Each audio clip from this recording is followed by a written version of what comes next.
Buenas tardes, saludamos en el nombre poderoso de Cristo. Y hoy es un día especial, sentimos muy gozoso para estar en ese programa. De verdad, los sábados es un día especial para nosotros porque tenemos ganas de compartir junto con los telespectadores y los fans de Holy Worship Ministries para compartir junto la palabra de Dios. Bonsoir à tous et bienvenue.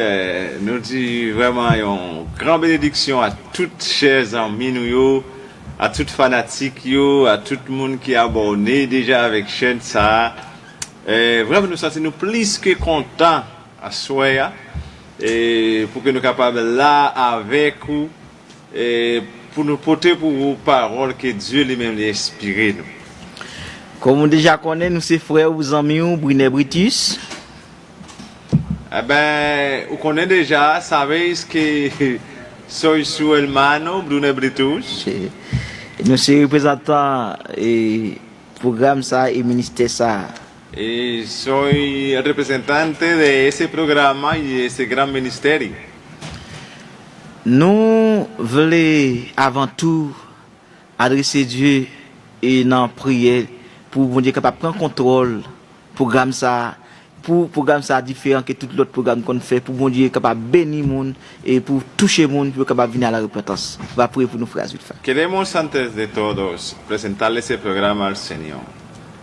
Vamos a orar. Padre amado que está en los cielos, te bendecimos Dios.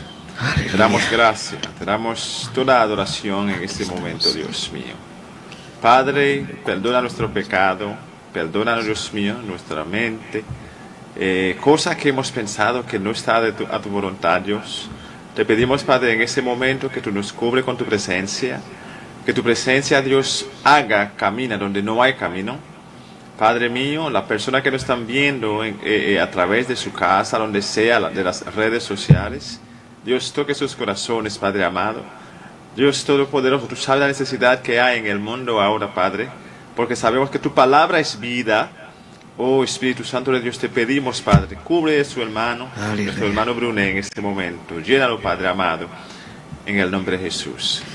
Amén, amén. Que bon Dieu bénisse tous les amis nous. Que Dios bendiga a todos nuestros amigos. Nous espérons que bon Dieu est capable vraiment bénir d'une manière spéciale dans l'étude ça qui pourra le faire à Soya. Esperamos que Dios les bendiga de una manera muy especial a través de este estudio que estamos haciendo en esta noche. Comme on déjà connaît, thème général programme ça, c'est étendre le royaume du Christ. Como ya ustedes saben, el tema general de ese programa es extender el reino de Cristo. Et bien nous venons à Soya avec un sous-thème qui dit régner avec Christ pour 1000 ans. Venimos hoy con un subtema que es reinar con Cristo por 1000 años. Thème ça a touché que nous parce que thème nan li nan moment pour le prêcher. Ese tema ha tocado nuestro corazón porque ese tema está en su momento para predicarlos. Même Jean, les commerçants à vendre et puis il ouvrit marchandise li et plusieurs côtés dehors ou en dedans et bien quand la pluie pour tomber la noir, il dit il peut faire la pluie et bien la dégager pour mettre en dedans pour regarder pas mouiller. Así como un comerciante puede abrir sus mercancías afuera como adentro y cuando se dio cuenta que está nublado, que va a llover, entonces recogió todas sus mercancías para guardarlos adentro. Eh bien si c'est temps la pluie et la pluie a commencé fariner déjà et puis il y a quelques petits brises qui viennent qui montent que la pluie va tomber et bien ou pas carré dehors encore. Entonces si el tiempo nos está anunciando que va a llover, empezó a llovinar, ya está llovinando, entonces no podemos quedar afuera. Mais c'est comme ça spirituellement parlant, nous n'entendons que le royaume Christ là pas loin vient établi sur terre. Aleluya. Espiritualmente hablando, estamos en el tiempo de que el reino de Cristo tiene que extender. Eh bien, c'est ça fait grand pile homme de Dieu pour dire toucher eux pour parler de la venue de Jésus-Christ, parler du royaume Christ là qui pourra établir tal comme ça. Es por esa razón que los hombres de Dios están hablando del reino de Dios, el reino de Cristo, que pronto estará en la tierra. Alléluia. Gloria a Dios. Nous pourrons considérer trois portions de lecture. C'est Romains, c'est Apocalypse 20, verset 4 et 6, 2 Timothée 2, verset 12 et 1 Corinthiens 6, verset 2. Estaremos considerando algunos textos bíblicos. Tenemos Apocalipsis 20, versículo 4 a 6. Segunda de Timoteo 2, 12, 12 1 Corinthiens 6. y Primera 2. de Corintios 6, versículo 2.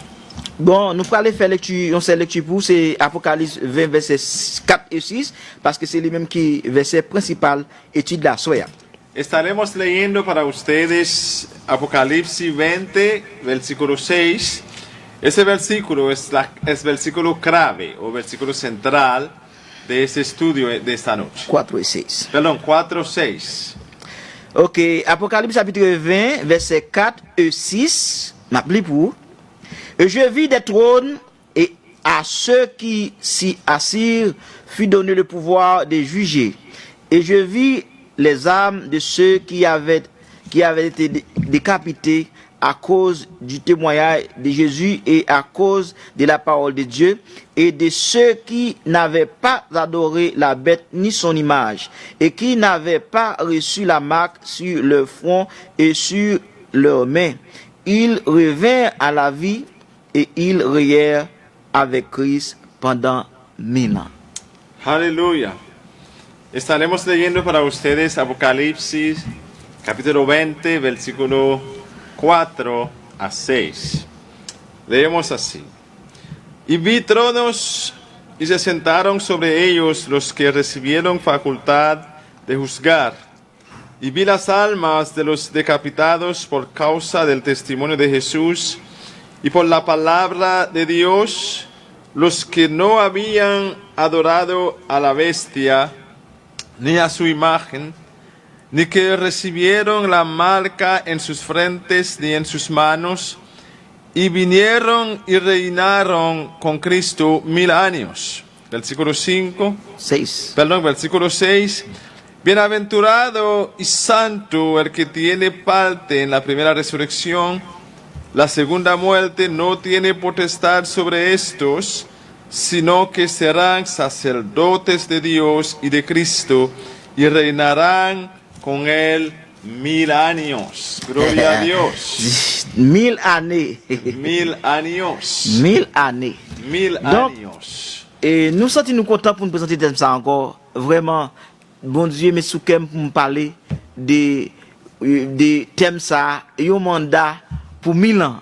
De Alléluia. verdad me sentí muy gozoso, muy contento para hablar de ese tema que Dios ha puesto en mi corazón. Aleluya.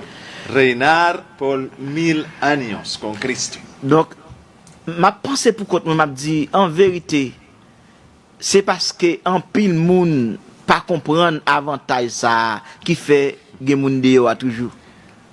Yo me quedé pensando, viendo como que hay muchas personas que es verdad, por cierto, que no entiende. Es por esa razón que todavía hay gente que está todavía en el mundo. Pour qui ça nous dit ça? Parce que depuis la création, hein, bon Dieu t'a créé l'homme, il t'a créé Adam, et t'a bal pouvoir de dominer sur toute création. Hein.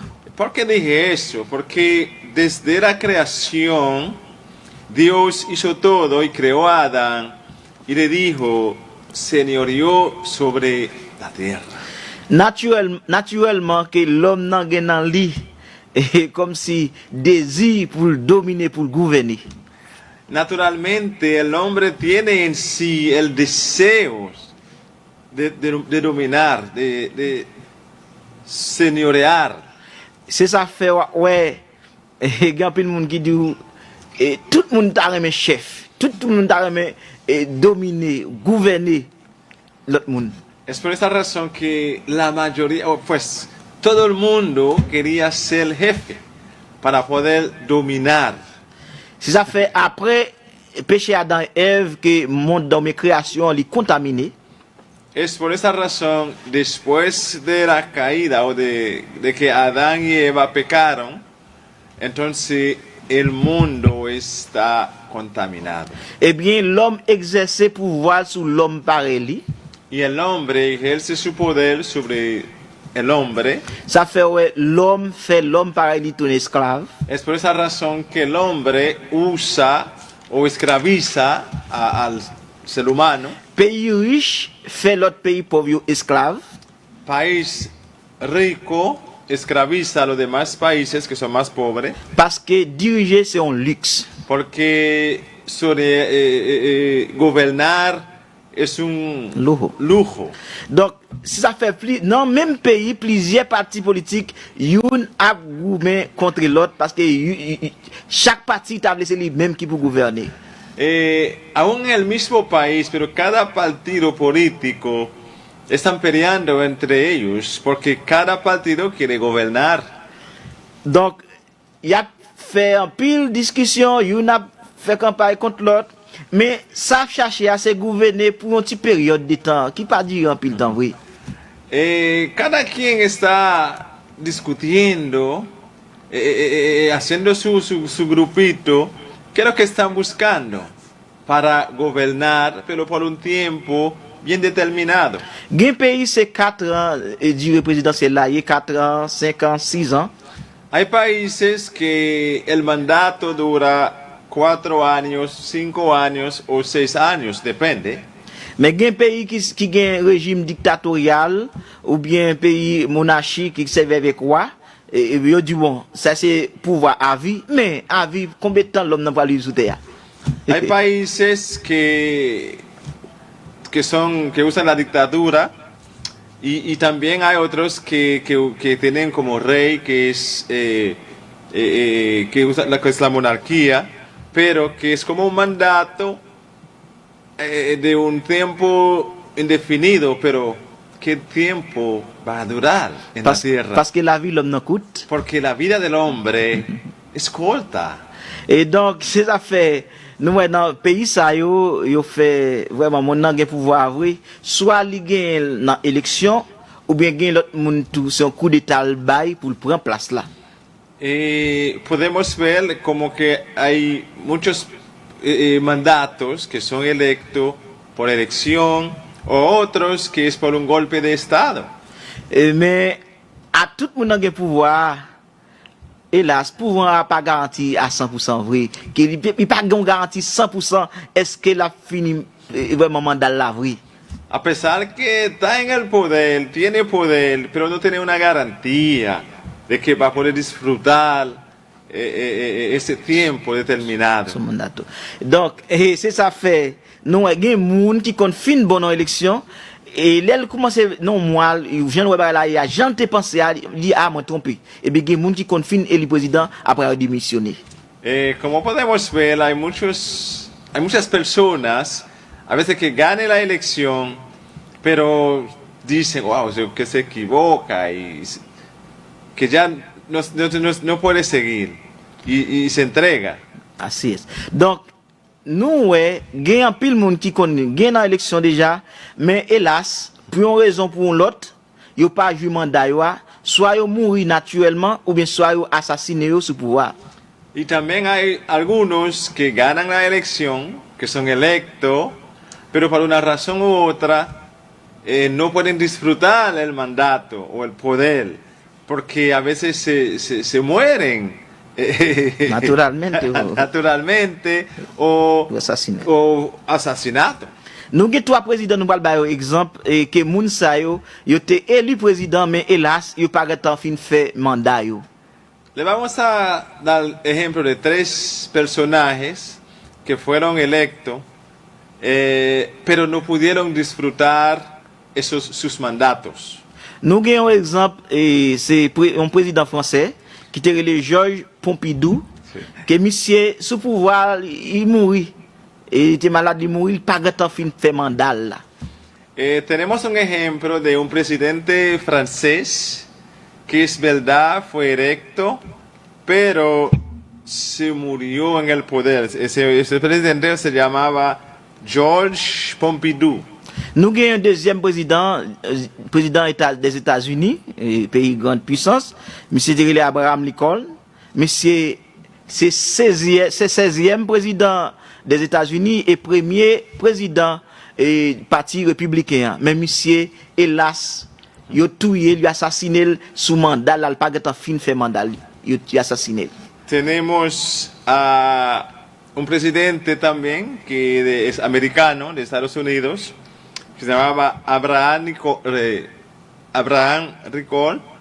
Entonces, él también fue electo, pero no pudo disfrutar su mandato. Él fue asesinado. Él fue el primero. Primer presidente del Partido Ese fue el Republicano. primer presidente del Partido Republicano y el 16º presidente americano. Así es. También fue asesinado, no pudo disfrutar su mandato.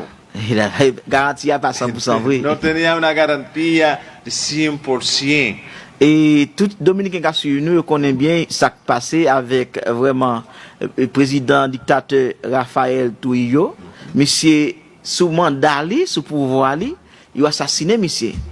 Y las personas, especialmente los dominicanos que nos están viendo, sabe de ese personaje que es Trujillo, que también fue asesinado en su poder, durante su poder. Ça veut dire yo élu président vrai, mais hélas yo pas temps gouverner vrai, la vie a fini. La vie a coûté pour yo et bien yo mouri ou bien yo assassiné. También fueron electos por las elecciones, pero como la vida ellos no pudieron disfrutar o dirigir o gobernar durante ese mandato. Algunos fueron asesinados o algunos se murieron por la muerte natural. Eh bien, nous venons parler de règne Jésus-Christ là, le règne millénaire, règne pour 1000 années. Dans le règne ça, pas aucun accident qui a passé et pour nous fin accepter Jésus-Christ, que diable qu'elle parlait, mon cher, pas un cafard paré avec Christ. Aleluya. Venimos a hablarles del reino de Cristo, que ese reino, desde que uno acepta al Señor Jesucristo como tu Salvador, no hay pérdida. Que lo quiera o no, vas a reinar con Cristo, aunque se muera, pero vas a reinar con Cristo por 1000 años. Ça fait ça, Jésus-Christ, il déjà élu, il déjà roi, tout roi, seulement l'air qui la temps arrivé pour établir royaume ni sous terre. Ya Jesucristo ya fue electo, solamente está esperando que llegue el momento para que reine sobre la tierra. Et il y a un pile monde qui pralerait à Christ déjà, qui déjà en dépôt, qui déjà mouru, attend le son de la trompette pour être capable d'aller à Christ. Y hay muchas personas que van a reinar con Cristo, pero están en un lugar, están esperando, porque muchos ya están muertos, pero están esperando que suene la trompeta para que ellos vayan a reinar con Cristo. Moi-même, moi déjà posé candidature, nom déjà dans la liste déjà pour m'allier avec Christ. Ya yo tengo mi candidatura, tengo mi nombre escrito en el libro para ir a reinar con Cristo. En pile croyant qu'attendem là, non yo écrit déjà pour aller avec Christ pendant 1000 ans. Y muchos creyentes que no están viendo o escuchando en ese momento ya tienen su nombre escrito, solamente están esperando para ir a reinar con Cristo. Gen pile moun ka suivre nous la soya qui poko croire dans Jésus-Christ, mais bon Dieu compter sur bon Dieu vle ou bon Dieu servir avec nous pour avertir des grandes campagnes ça qu'a fait. Bon Dieu besoin moun qui pour associer dans gouvernement là, dans royaume ni. Hay muchas personas que no están viendo ahora, quizá todavía no tienen su nombre escrito, Pero déjame decirles que Dios nos está usando para decirles o para invitarles que todavía hay espacio, que Dios todavía quiere más gente, necesita más personas para asociar con ellos, para que reine con ellos. Moi vle dire un bagay que l'homme nan nous si tellement vulnérable tout temps nous a fait bon Dieu tort. Y queremos decirles algo, que el hombre somos tan vulnerables y muchas veces como que le hacemos tantas cosas a Dios. Chaque fois nous désobéissons bon Dieu toujours gen l'amour pour nous la chercher nous. Cada vez que desobedezcamos a Dios y como que queremos alejar de su presencia, pero Él siempre fue a buscarlo. Bon Dieu te ka di bon l'homme fait trop m'pa servi à l'homme comme m'a détruit yo, m'a servi à ange yo. Dios pudiera decir, ya yo no voy a servir más con el hombre, yo solamente voy a servir con los ángeles, yo lo voy a destruir.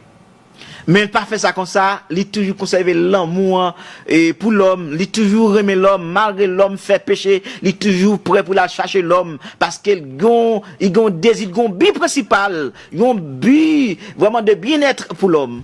Pero él no lo hizo. Porque tenía un plan bien determinado, tenía un propósito bien determinado para el hombre.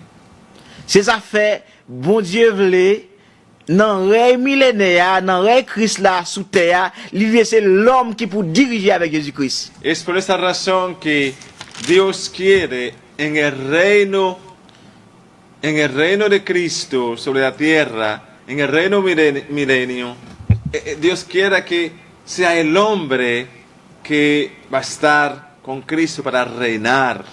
C'est ça fait inscription ça a commencé environ plus que 2000 années déjà. Bon Dieu a besoin de monde qui pour inscrire pour régner avec Christ pendant 1000 ans. Es por esa razón que hace más de 2000 años desde que esa inscripción está abierta, porque Dios quiere que Él quiere más personas para reinar con Cristo. Vin inscrit parce que c'est garanti, gagnant les garanti, pour dominer les garanti pendant rester dans la limite côté bon Dieu météo là. Venga a escribir su nombre, venga a apuntar su nombre, porque hay garantías reinar con Cristo. Alléluia. Gloria a Dios. Ça qui est important, l'on finit inscrit pour être avec Christ. Ou vivant toujours Jésus-Christ venu ou parler avec lui. Si vous êtes mourir ou ressusciter pour aller à Christ, ça veut dire les garanties avec Christ toutefois ou mettre confiance dans Jésus-Christ. Lo que es importante sobre ese asunto que estamos hablando, tiene muchas garantías. Estás vivo, vas a reinar con Cristo. También aunque esté muerto o muertas, la garantía sigue ser vigente, porque todavía está con Cristo. Vas a reinar con Cristo. Les trompettes ont sonné ou ressuscité. Cuando suena la trompeta, resucitarás. Gloria a Dios. Régner avec Christ, alléluia, pour 1000 ans. Reinar con Cristo por 1000 años. C'est quoi le millénium? ¿Qué es el milenio? Le millénium c'est un nom yo bay dans période que Christ là gain pour établir royaume ni sous terre pendant 1000 ans. El milenio es un nombre que usan para dedicar, o sea, el tiempo que Cristo va a reinar sobre la tierra durante 1000 años. C'est ça fait le millénium. Es por esa razón que le dicen, que le llaman milenio. C'est le gouvernement terrestre de Jésus-Christ pendant 1000 ans. Es el gobierno terrestre de Cristo durante 1000 años, o por 1000 años. Bible a fait connaître Jésus-Christ gain pour venir trompette la pas sonner dans 1 Thessaloniciens 4 verset 16 à 18. Il dit trompette la pas sonner, nous même qui vivons toujours n'a transformé pour aller dans l'air rencontrer à Jésus-Christ, et si là qui mourit déjà, il a ressuscité pour aller rencontrer à Jésus-Christ dans l'air. La Biblia nos dice en segunda de Tesalonicenses 4, a partir del versículo 16 a 18, es que cuando suene la trompeta, los muertos en Cristo resucitarán primeros, y nosotros que son todavía vivos, estaremos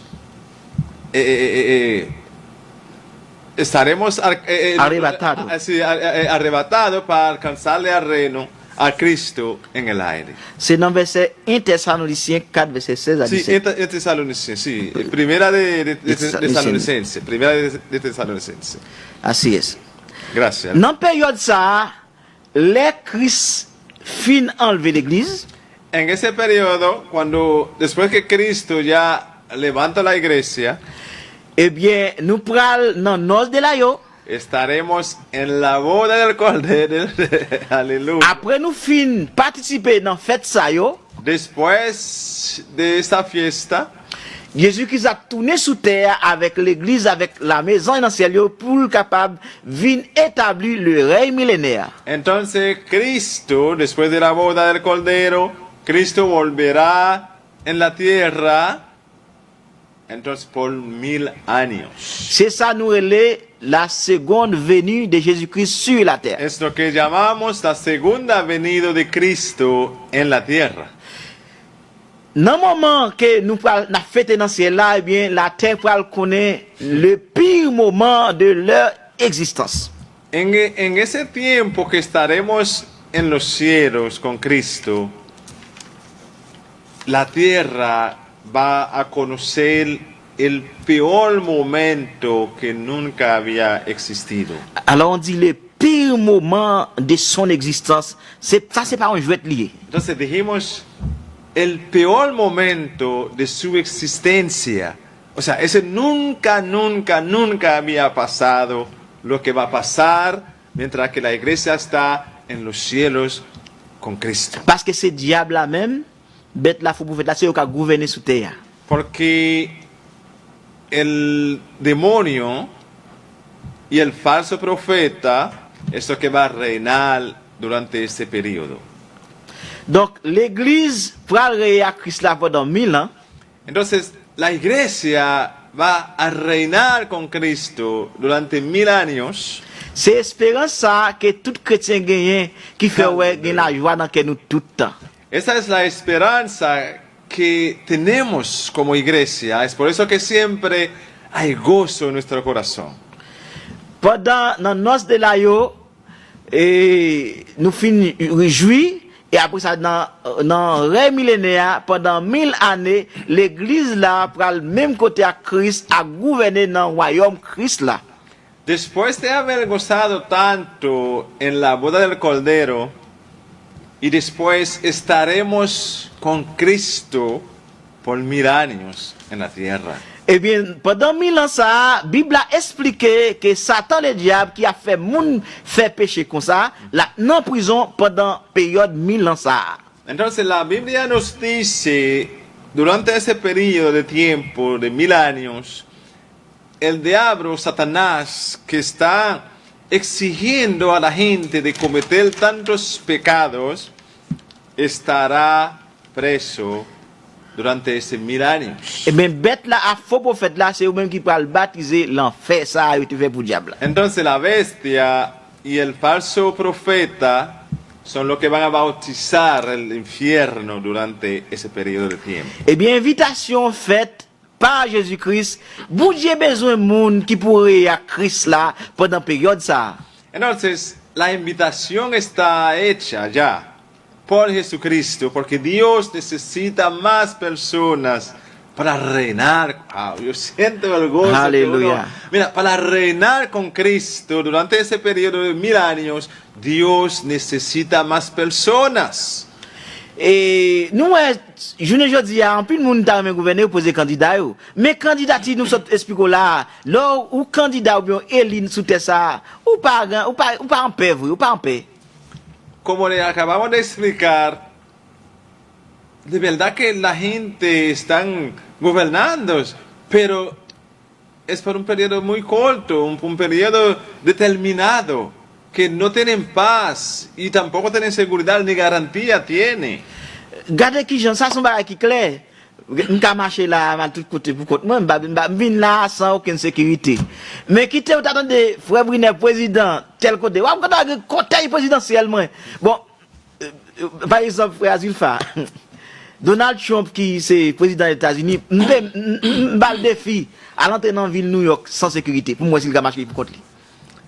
Mira cómo yo me siento, estoy libre, yo puedo ir donde quiera, no necesito un guardaespaldas. Pero si cogemos un ejemplo de el señor presidente Donald Trump, por ejemplo ahora, él no puede ir en Nueva York sin guardaespaldas, pero nosotros...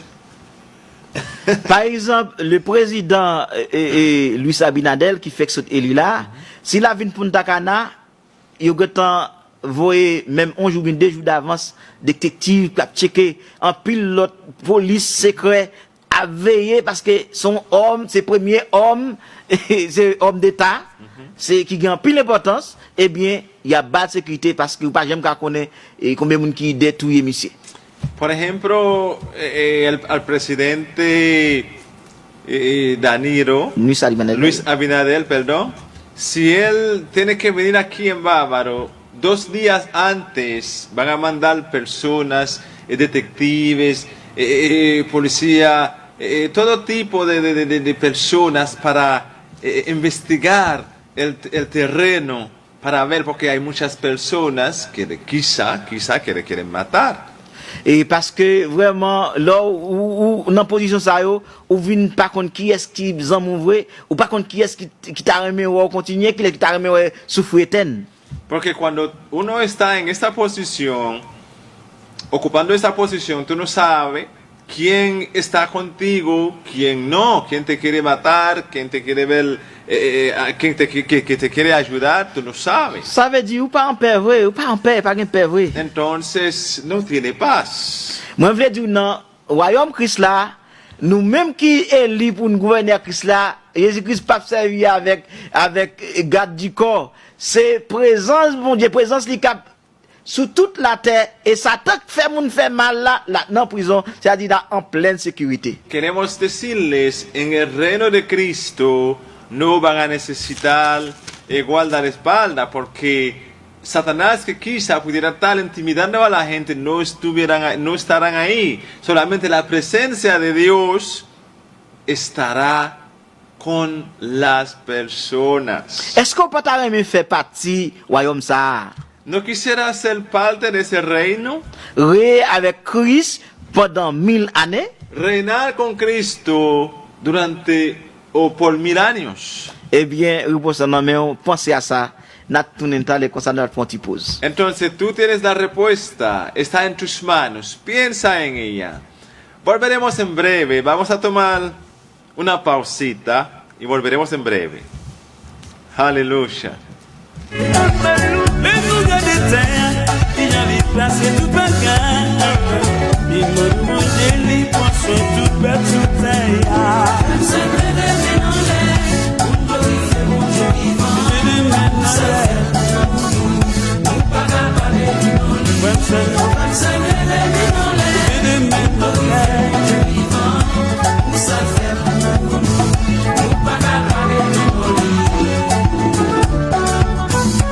Levez des mains au côté, en bas, bon Dieu louange, lui-même celle qui méritait louange. Est-ce qu'on peut lever mais on s'est brûlé? Tout le monde ensemble, levez des mains au côté.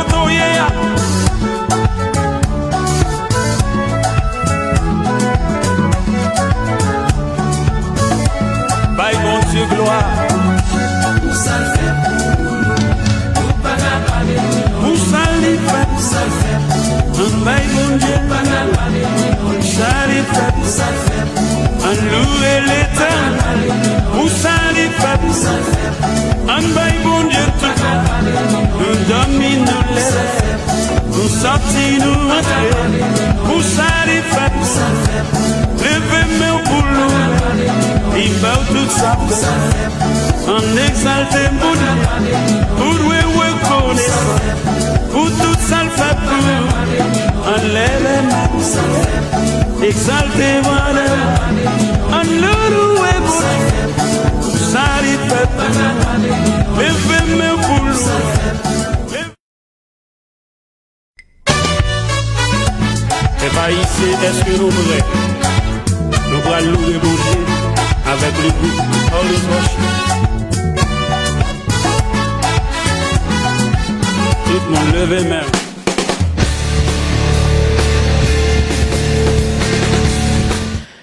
Nous, de retour, nous saluons dans le nom précédé de Jésus-Christ. Estamos de regreso. Gracias por su fidelidad. Les saludamos en el nombre de Cristo una vez más. On a continué avec tes noms. Hein? Estaremos continuando con el tema que tenemos. Ré avec Christ pendant 1000 ans. Reinar con Cristo por 1000 años. On a fait une brève différence entre le gouvernement monde ça avec le millénium. Vamos a hacer una diferencia entre el gobierno de este mundo y el reino milenio. Donc, dans le gouvernement monde là, le président qui a un pile vraiment, il a un désir pour les dépopulations. En el gobierno mundial o del mundo, si lo digo así, ese gobierno o el presidente tiene muchos deseos para satisfacer a la población. Mais malheureusement, le pape j'aime qu'à satisfaire tout le monde. Pero deshonestamente nunca va a poder satisfacer a todos. Et ça fait ça parce que il ne peut pas satisfaire ni monde qui participe là, ni l'autre monde qui est adverse là. Porque nunca iba a poder satisfacer la gente que está en su partido y también a los que están En contra. en contra. Donc, même les présidents travaillent en pile, ils mettent en pile l'hôpital, ils mettent en pile l'école, ils gagnent en pile centre, comme si, pour prendre soin de la population. Mais hélas, il ne va pas satisfaire tout le monde parce qu'il n'est pas bon Dieu. Aunque ese presidente tiene muchas cosas, muchos deseos, muchos hospitales, centros que pudiera ayudar a la sociedad o a la comunidad o al país, pero nunca va a poder satisfacer a todos, porque Él no es Dios. Et parfois, il t'a fait bon bagay vrai, mais pas oublier, Satan la gué, il faut qu'on code, et vle pas vle, faut le travail, et là, mettez mon travail pour déranger la société. Aún a veces de verdad que Él quiere hacer cosas buenas, pero recuérdense de una cosa, que todavía Satanás no está atado, él está suelto, siempre está poniendo cosas en la mente o en el corazón de las personas para deshacer, para romper, hacer muchas cosas malas. Li ka bay en pile job, Él puede ofrecer muchos empleos, mais il pas qu'à empêcher gen voler dans le pays. pero no puede impedir que haya ladrones en el país. Li met gen en pile corps policier, Puede tener un cuerpo policial enorme, mais il pas qu'à détruire système mafia. pero nunca va a poder destruir el sistema que es la mafia. Li met créer en pile policier, en pile corps police qui pour contrôler drogue, il pas jamais qu'à détruire business ça à 100%. Aún quizá puede poner de pie o crear muchas personas, muchos cuerpos policiales para destruir la corrupción, pero nunca lo va a poder determinar por completo. Pays a te mettre développer cool développer, il pas qu'à empêcher moun malade. El país puede ser desarrollado más que todos, pero no puede impedir que haya personas enfermas. Pays a te mettre gen tout vraiment l'hôpital li gen, mais il pas qu'à empêcher moun fou parce que problème mental là, c'est problème dans société qui cause ça, il pas qu'à empêcher ça. El país puede tener el mejor clínica o hospital que pudiera existir en la tierra, pero no puede impedir que haya personas locas, porque a veces por las cosas que están pasando, las personas sufren mentalmente. C'est ça fait dans tout pays toujours existe prison. Es por esta razón en todos los países siempre existe la prisión o la cárcel. Chaque pays a un centre psychiatrique. Y cada país tiene centro para la gente que Son sufre locos. mentalmente, que son locos. Donc ça fait prison pas manquer moun. Es por esa razón que la cárcel nunca va a faltar personas, Parce que a toujours gen volé, porque siempre va a haber ladrón, a toujours gen moun ka vend drogue, siempre va a haber personas, o sea, drogadista, a toujours gen politicien corrompu, siempre va a haber políticos corruptos, et a toujours gen criminel, siempre va a haber criminal, a toujours gen cas de hacker. siempre va a haber violador, Eh bien parce que dans le monde qui contaminé ya, porque está en el mundo que está contaminado.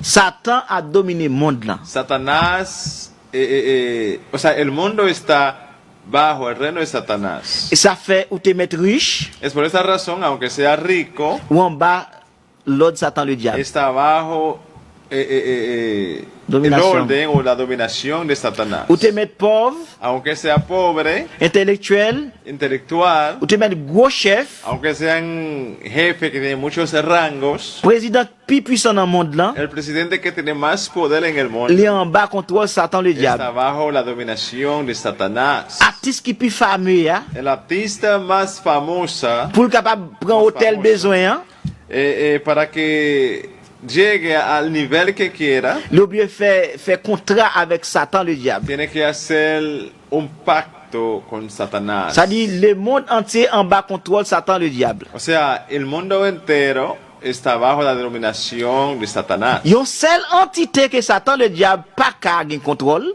Una solo entidad que Satanás no puede tener el control, yon seule entité qui pas en bas pouvoir Satan le diable, una entidad que no está bajo la dominación de Satanás, c'est l'église. es la iglesia. C'est l'église. La iglesia. Toutefois, accepter Jésus-Christ comme sauveur personnel, ou, Mientras que tú aceptas a Jesucristo como tu Salvador, bon Dieu dit, il va nous pouvoir Dios nos dijo que nos dio poder pour nous marcher sous tête Satan le diable, para caminar, para pisotear al diablo, pour nous marcher sous tête serpent, para caminar sobre la cabeza de Serpiente. serpiente, sous tête escorpion, sobre los escorpiones, et puis yon pas qu'à nuire nous. y no nos harán daño. C'est pouvoir que Christ là-bas nous. Es el poder que Dios nos ha dado. Si ça fait, m'a invité pour capable rentrer dans la campagne ça. Es por esa razón que le estamos invitando para que sea miembro de esa campaña. Entrer, inscrit non ou pour capable régner avec Christ pendant 1000 ans. Escriba su nombre para que poder reinar con Cristo por 1000 años. Tout politicien qui est intelligent, Todos los políticos inteligentes, tout politicien qui remet gouverner, remet régner, todos los políticos que quieren reinar, n'a invité ou inscrit non ou dans campagne ça, non seulement ou gouverner sous terre ça pour petit temps passer, mais là où mourir ou bien si Christ vini ou pour régner avec Christ pendant 1000 ans. le estamos invitando Aleluya. que se escriban, apunte sus nombres para que también puedan reinar con Cristo por 1000 años. 1000 années, 1000 años c'est pas 1000 jours non? no es 1000 días, no. 1000 années de paix, 1000 años de paz, de justice. de justicia. L'église a parlé avec Christ. La iglesia reinará con Cristo. C'est bagay merveilleux. Es una maravilla. On a le caractéristique règne millénaire. Vamos a ver las características del reino milenio. Dans le règne millénaire, En el reino milenio, Satan le diable a en bacode. Satanás será atado Et mais la terre pral connaître la justice, y la tierra sabrá lo que es la justicia, l'égalité. igualdad. Journée jodi a, les n'a parlé de justice. Hoy día, cuando estamos hablando de justicia, C'est mot à nous répéter. solamente mencionamos la palabra, mais pas de justice vraie. pero no hay justicia. Là, on parle de l'égalité, Mientras que estamos hablando de igualdad, c'est moi arrêté. mencionamos solamente el nombre, Mais solamente queda el li nombre, pas une réalité. pero no es una realidad. Mais dans le millénaire, Pero en el reino milenio ça est justice. habrá lo que llamamos justicia, Parce que c'est mettre justice là, même qui vient régner, porque el dueño de la justicia viene o vendrá a reinar avec l'église là qu'elle justifie. con la iglesia que justifica. Donc, comme ça, la paix et la justice a régné sur terre. Entonces la paz y la justicia reinarán sobre la faz de la tierra. Mal pas exister encore. El daño no existirá. Monde là a changé complètement. El mundo cambiará por completo. La présence de Jésus-Christ a transformé non seulement le monde là, même toutes, même les animaux qui vivent sous terre, a subi une grande transformation. La presencia de Jesucristo transformará el mundo. Aún los animales sufrirán esa transformación. Alléluia. Gloria al Señor. Ça fait n'a invité ou Es por esa razón que le estamos invitando en esta noche pour inscrire non para que te apuntes o te escribas pour capable faire partie royaume para ça. que sea parte de este reino. Moi je voulais lire un verset pour nous c'est dans Ésaïe 9 verset 6 et 7. Queremos leer para ustedes en Isaías 9 6 7. Isaías 9, versículos 6 y 7. Isaías 9, versículos 6 y 7. Amén. Ouais, l'air passé avec nous. Et Aïe, ouais, aïe. temps passé. Ay, ay, ay, el Wow. tiempo siempre lo mismo. N'a expliqué à la volée. C'est-à-dire dans le millénaire, Vamos a explicarles. En el reino milenio, Bible a fait connaître que même les animaux, yo, y'en a bien l'autre. la Biblia nos dice, aún los animales van a ser amigos, van a tener amistades entre ellos. Pas gen vraiment y'en qui manger l'autre encore. No va a haber como uno va a comer al otro. Toute bête a vient manger zeb. Todos esos animales van a comer hierba. Pas gen bagay carnivore encore. Tout moun ni bête a herbivore. C'est zeb y'a manger pour vivre. O sea, no existirá carnívora, todos van a ser herbívoras. Si n'a li dans Ésaïe 65 verset 25, Cuando leamos en Isaías, versículo 65, la explique toute bête et vraiment a manger zeb, yo dit serpent c'est poussière la nourri. que nos está explicando que todos los animales van a comer hierba y el serpiente se alimentará del polvo. Ça veut dire pas gen sang ka couler comme ça Jean ouais ça passé journée jodi ya. O sea, no habrá derramamiento de sangre como lo estamos viendo hoy día. Pas gen maladie encore. No habrá enfermedad. Journée jodi ya nous ça ka passer dans monde là. Hoy día podemos ver lo que está pasando en el mundo. Peut-être tout dirigeant chaud, La gente tan turbados, tout los gobiernos, chef d'état gen problème,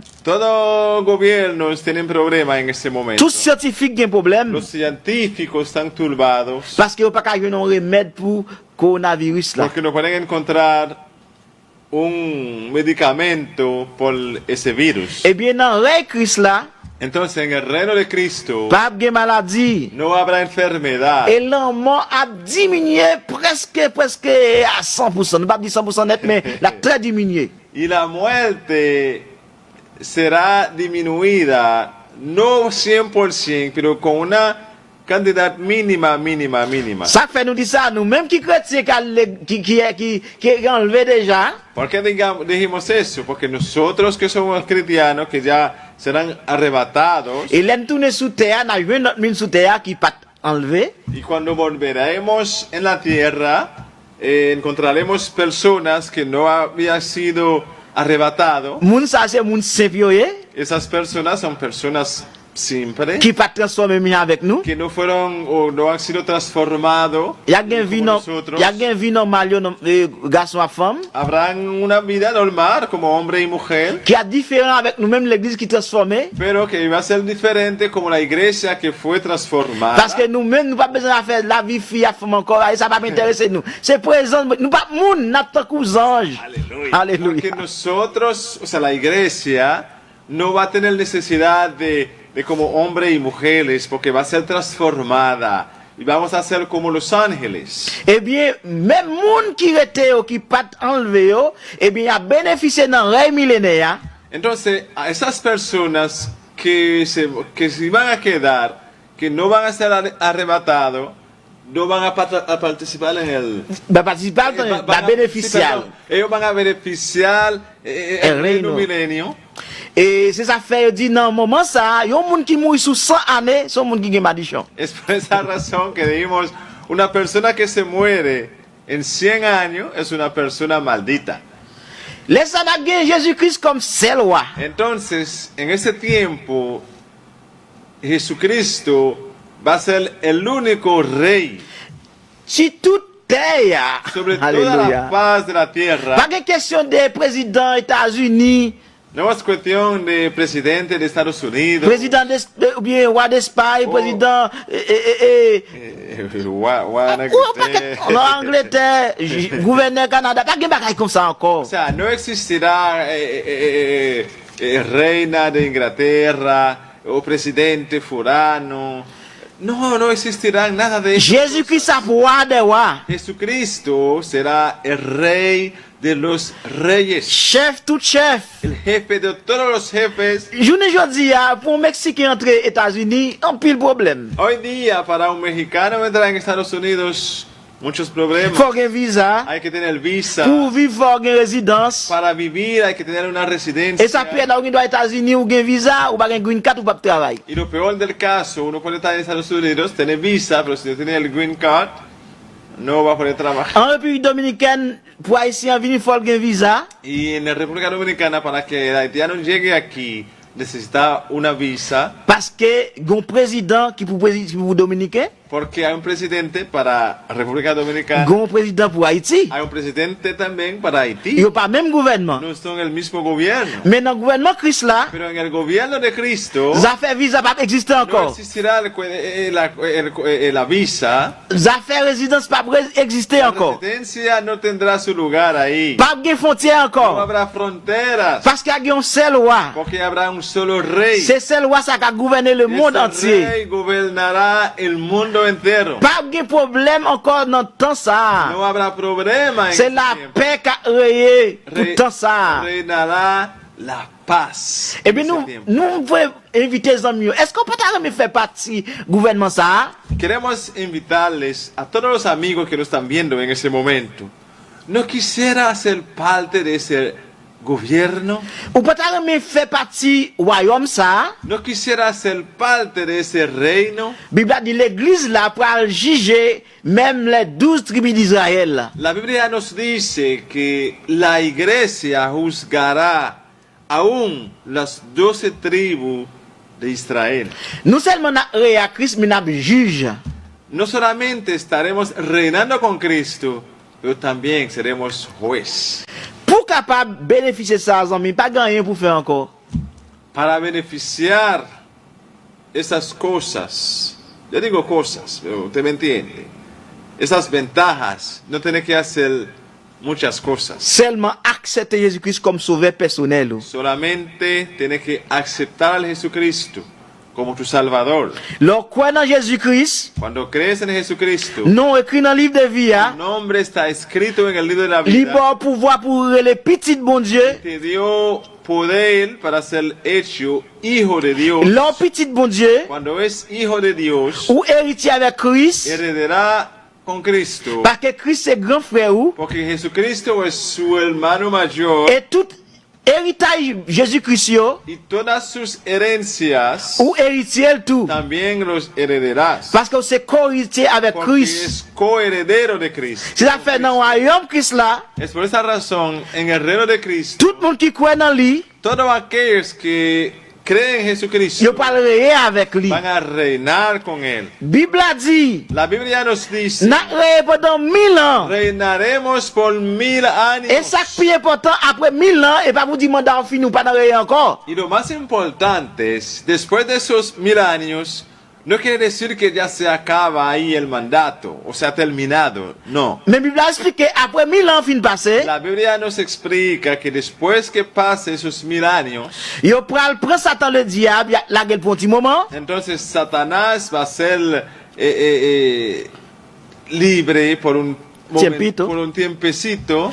il prend le gourmet avec Christ, cette dernière bataille là. Entonces va a pelear con Cristo y se va a hacer el último. Eh bien, diffère La Satan última ciel là, pardon. diffère Satan ciel là, consumer toute partie Satan le diable. Yo. Entonces el fuego caerá del cielo para consumir todos la pertenencia de Satanás. Et Satan prend dans l'enfer pour tout temps qu'a bien temps. Y Satanás sea echado en el infierno por el siglo de los... Bible a dit tout le monde qui est avec Christ yo, Y la Biblia nos dice, todos aquellos que han sido reinados con yo Cristo, pral ensemble avec Christ, tout yo continuer avec elle pour le temps et l'éternité dans Jérusalem qui saute dans le ciel van là. a seguir reinando con el Cristo por los siglos de los siglos en el Jerusalén que bajará, que descenderá Del cielo.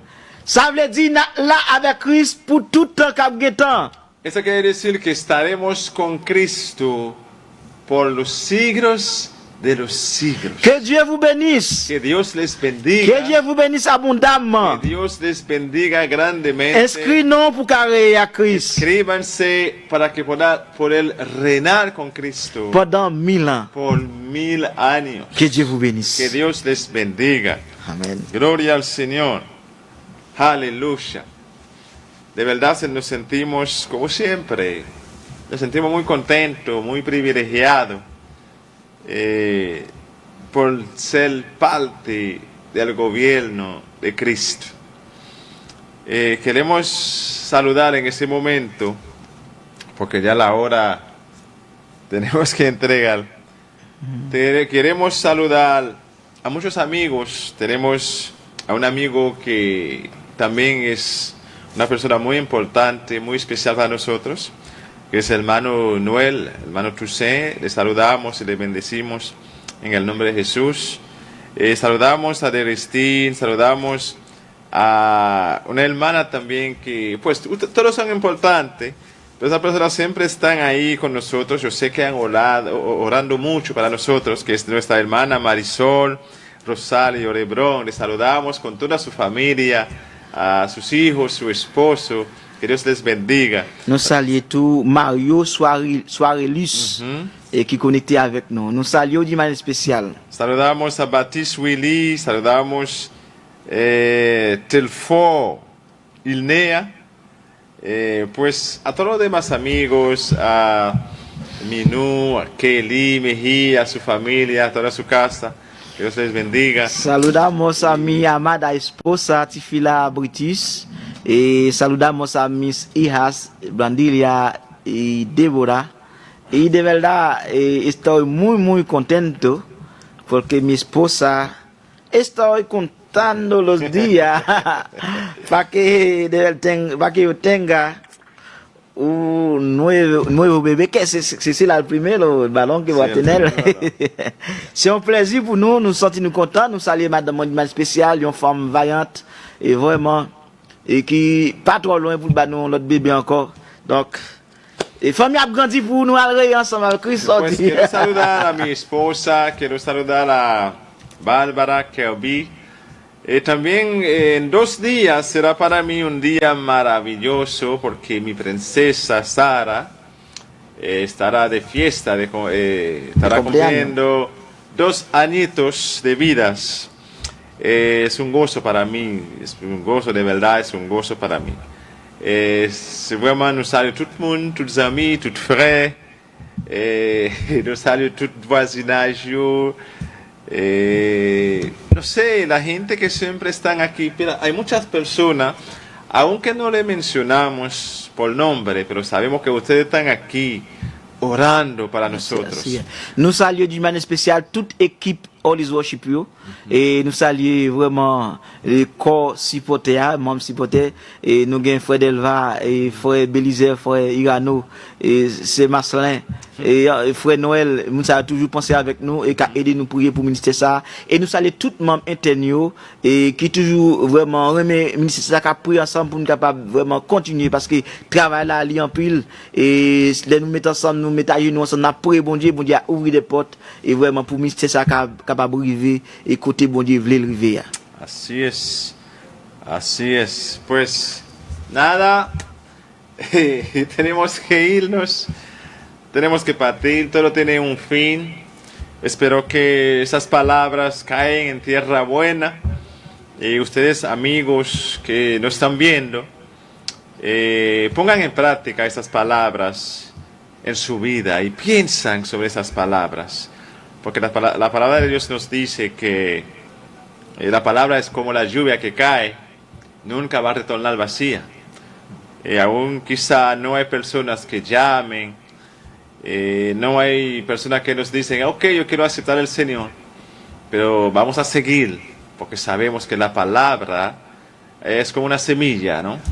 Ouais, c'est ça. Là, pour nous conclure, vraiment, Nadia, tous les amis, nous, donc, et si vous avez pensé à ça, parce que je pense que tout le monde qui a pensé vraiment à attendre la fin, à penser qui ça veut dire millénaire, c'est quelque chose de très grande importance et bah, vous pas imaginer. Et nous avons souhaité, ou même qui a suivi tout ça, pas fin temps de livre pour dire, bon, ma temps inscrit nom. Inscription commence nous, ça fait plus que environ 2000 années. Et tant qu'on dit pas, chance n'a pas fini.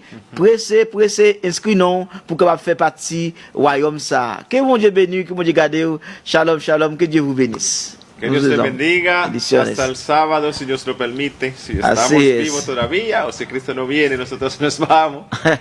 Y soy su hermano Azul Famillón. Accompagné des frères Brunner British. Shalom, shalom. Bendiciones para todos.